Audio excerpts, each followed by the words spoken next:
প্রথমে আমার অভিভাবককে ফোন করে বলা হয় রেবিলকে ফার্দার নোটিসের আগে ইউনিভার্সিটিতে পাঠানোর দরকার নেই। বহিষ্কারের খবরটা আমি পাই পাবলিক নোটিসের মাধ্যমে, পার্সোনালি নোটিস আমি পাই নাই। আমি কোনো ডিসিপ্লিনারি হিয়ারিং এর সুযোগ পাই নাই। সাহারা চৌধুরী সিলেটের মেট্রোপলিটন বিশ্ববিদ্যালয়ের একজন ট্রান্স ছাত্রী। অংশ নিয়েছিলেন বৈষম্য বিরোধী ছাত্র আন্দোলনে। কনজারভেটিভ ভাই বোনরাও এরকম আছেন। এই আন্দোলনে কোনো দলাদলি নাই, সবাই একসাথে যোগ দিয়েছেন। তবুও আওয়ামী লীগ বিদেশের কাছে একটা নেগেটিভ তৈরি করার চেষ্টা করতেছে যে আওয়ামী লীগ ক্ষুদ্র গোষ্ঠীগুলোকে রক্ষা করতেছে, কিন্তু এইটা সত্যি কথা না। ট্রান্স পরিচয়ের জন্য বছরের পর বছর বৈষম্যের শিকার হতে হয়েছে সাহারাকে। পরিস্থিতি এখন আরো খারাপ।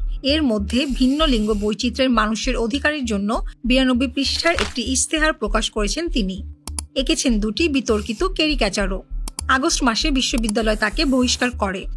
মেট্রোপলিটন ইউনিভার্সিটিতে প্রথম বর্ষ শেষ হওয়ার আগেই ট্রান্স হিসেবে আত্মপ্রকাশ করি। প্রকাশ করার পরে প্রথম রিসেপশন ওয়ার্ম ছিল।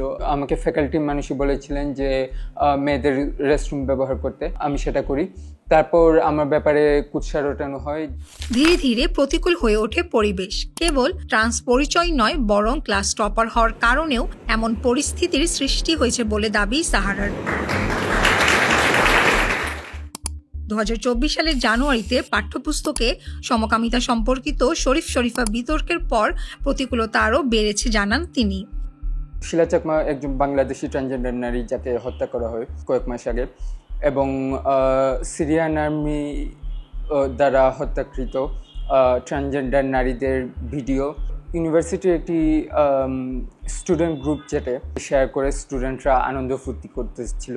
আমি সেটার বিরুদ্ধে প্রতিবাদ করলে তারা আমাকে নানা ধরনের হুমকি ধামকি দেয়। তারা বলতেছিল যে আমাকে মেল রেস্টরুমও ব্যবহার করতে দেওয়া যাবে না, আমাকে ফিমেল রেস্টরুমও ব্যবহার করতে দেওয়া যাবে না, এবং কোনো থার্ড জেন্ডার বা টিচারদের রেস্টরুমও ব্যবহার করতে দেওয়া যাবে না। ওয়াশরুম ব্যবহার না করতে দিয়ে তারা হয়তো আমাকে ইউনিভার্সিটিতে যাওয়া বন্ধ করে দিতে পারবে। কিন্তু তখন আমি তাদেরকে জানাই যে আমি আসলে দিনের বেলা পানি খাই না, সুতরাং আমাকে কোনো ওয়াশরুম ব্যবহার করতে হয় না। 2025 ফেব্রুয়ারিতে গ্রুপ চ্যাটের ঘটনাটির পর বিভাগীয় প্রধানকে অবহিত করেন সাহারা। শিক্ষার্থীরা তার বাথরুমে বাধা দিতে পারে জানালে বিভাগীয় প্রধান সাহারাকে অনলাইনে LGBTQ এর অধিকার সম্পর্কিত পোস্ট না করার পরামর্শ দেন। সরোয়ার আর মাহতাবের ক্যারিকেচার দুইটা আমি এঁকেছি, কারণ তারা বছর পর বছর LGBT মানুষদেরকে ডক্স করেছে। মুনতাসির তাকে ডক্স করা প্রথম মানুষগুলোর মধ্যে একজন সরোয়ার। মাহতাব জুলাইয়ের শহীদদের জন্য সরকারি ওয়েবসাইট যখন তৈরি করা হয়েছিল, সেই ওয়েবসাইটে ট্রান্সজেন্ডার শহীদদের রেজিস্টার করা অপশন ছিল বলে সেটার বিরুদ্ধে পর্যন্ত কথা বলে। অথচ LGBT কমিউনিটির মানুষ, সব আইডেন্টিটি LGBT মানুষই জুলাইয়ের রাস্তায় লড়াই করেছে। বাংলাদেশের কালচারে প্রতিবাদী ভাষা সবসময় এইরকমই ছিল। যেমন 1971 সালের বিখ্যাত ক্যারিকেচারটি এইসব জানোয়ারকে হত্যা করতে হবে, এটি উগ্র একটি ভাষা ব্যবহার করেছে।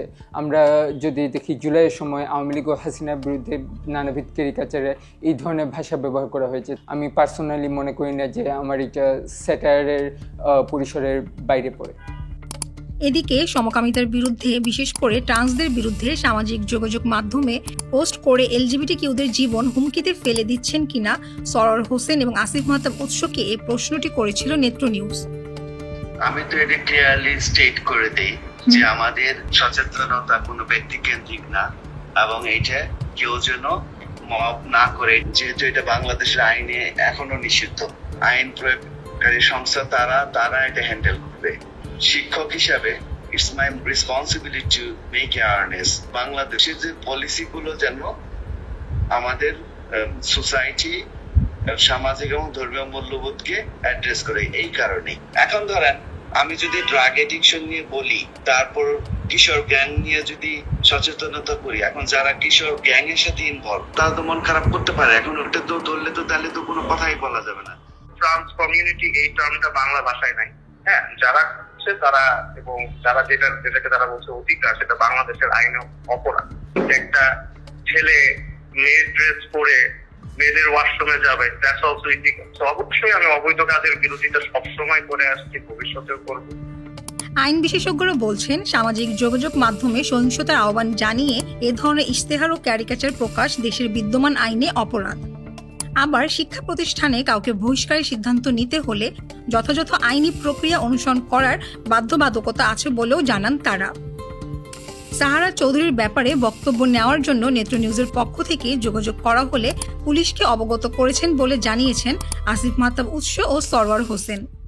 As a citizen of this country, সেটা আমার সিভিল ডিউটি হিসাবে পুলিশকে জানিয়েছি। উনি তো একটা ম্যানিফেস্টো লিখেছে, সে পুলিশ থানায় বম্বিং করবে।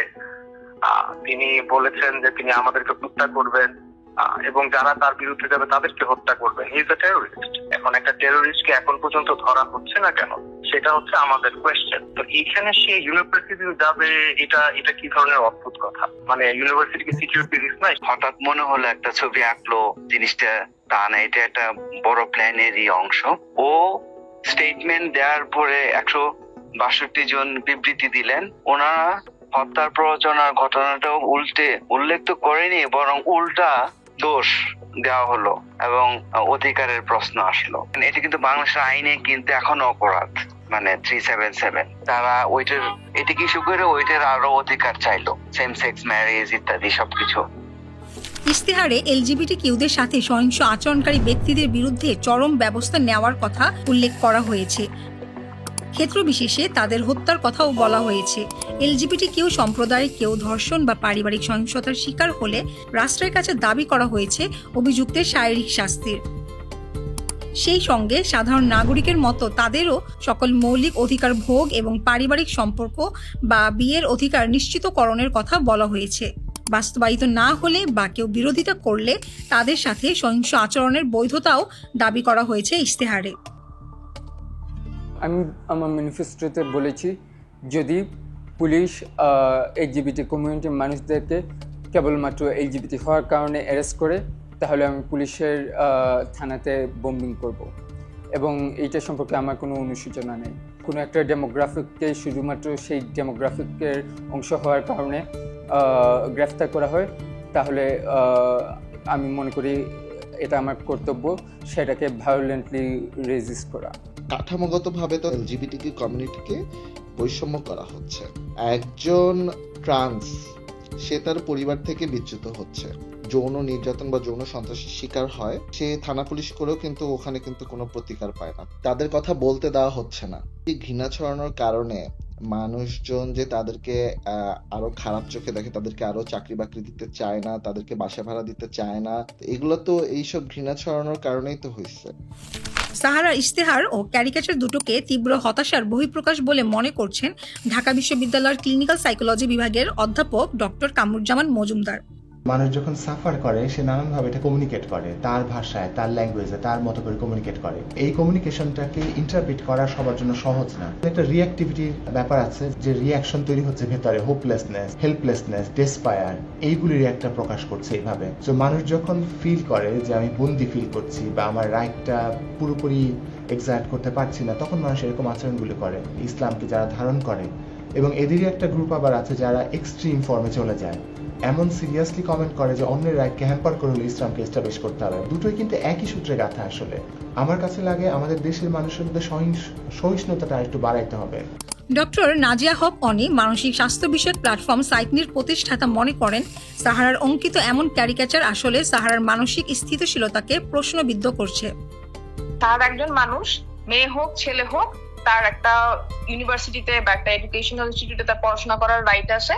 এট দ্য সেম টাইম সে অনেক কিছু সাপোর্ট করতে পারে, নাও করতে পারে। আপনার সাথে আমার সব ওপিনিয়ন মিলতে পারে, নাও মিলতে পারে। বাট সেটার জন্য আপনাকে আমি খুন করে ফেলবো, এটা নিয়ে আমি গ্রাফিটি আঁকবো না, এবং আমি এক্সপেক্টও করবো না যে আপনি ওটা করবেন। এটা আপনি তখনই করবেন বা আমি তখনই করবো যখন আমার নর্মাল মেন্টাল হেলথ থাকবে না, যখন আমি ডিস্টার্বড থাকবো।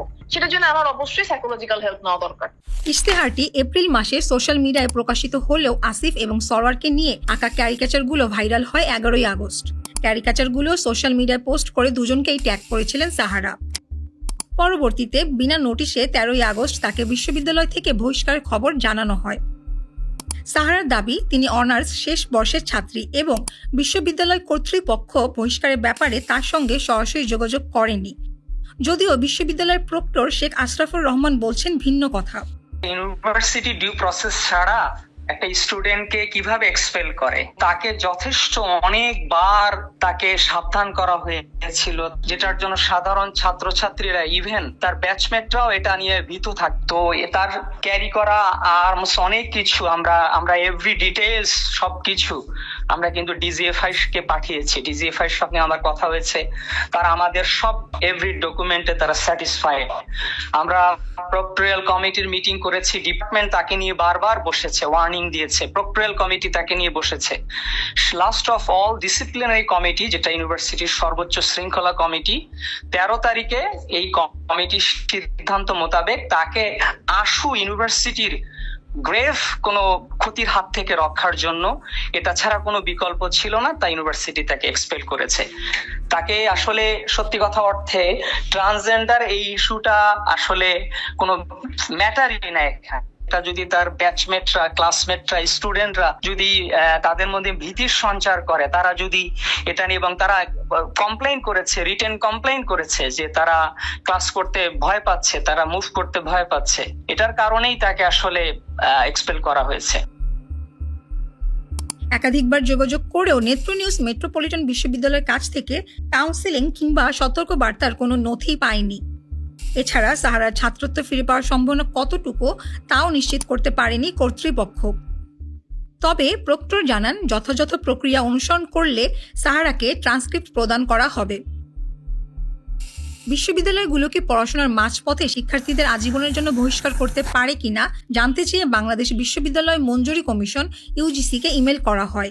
তবে এই প্রতিবেদন প্রকাশ হওয়া পর্যন্ত নেত্র নিউজ কোনো জবাব পায়নি। শিক্ষার্থীর মূল পরিচয় কেবল শিক্ষার্থী। কোনো শিক্ষার্থীকে আজীবন বহিষ্কারের মতো বড় সিদ্ধান্ত নেওয়ার আগে তাকে আত্মপক্ষ সমর্থনের সুযোগ দেওয়া উচিত বলে মনে করেন ঢাকা বিশ্ববিদ্যালয়ের শিক্ষক সামিনা লুৎফা। প্রত্যেক মানুষের অধিকার আছে সমাজে নাগরিক হিসেবে নাগরিকের অধিকার এবং মর্যাদা নিয়ে থাকার। প্রত্যেক নাগরিকের মধ্যে যদি সাহারা চৌধুরী ইনক্লুডেড না হন, তাহলে রাষ্ট্র আসলে কিসের ভিত্তিতে তার জনগণকে বা নাগরিককে তাদের অধিকার দিচ্ছে? প্রত্যেক সদস্যের জন্য একটা নিরাপদ কর্মপরিবেশ, একটা নিরাপদ শিক্ষা প্রতিষ্ঠান তৈরি করা আমাদের দায়িত্ব। কোনো প্রান্তিক পরিচয়ের মানুষকে একটা কোনো বিশ্ববিদ্যালয়ের অঙ্গনে স্থান দেই, তখন তাকে একটা সেফ স্পেস দেওয়াটাও আমাদের কাজের মধ্যেই পড়ে। আমার কথা হচ্ছে, আপনি প্রান্তিক হতে পারেন, আপনি প্রান্তিক না হতে পারেন, আপনি ভিন্ন পরিচয়ের, ভিন্ন আইডেন্টিটির মানুষ হতে পারেন। যে শিক্ষার্থী হিসেবে এসেছে, প্রত্যেক শিক্ষার্থীকে সমানভাবে ডিল করতে হবে। সাহারার দাবি, বারবার ইমেল করার পরও ট্রান্সক্রিপ্ট ইস্যুতে তাকে সহযোগিতা করছে না বিশ্ববিদ্যালয়। আর প্রক্টরের দাবি, সঠিক প্রক্রিয়া অনুসরণ করছেন না সাহারা।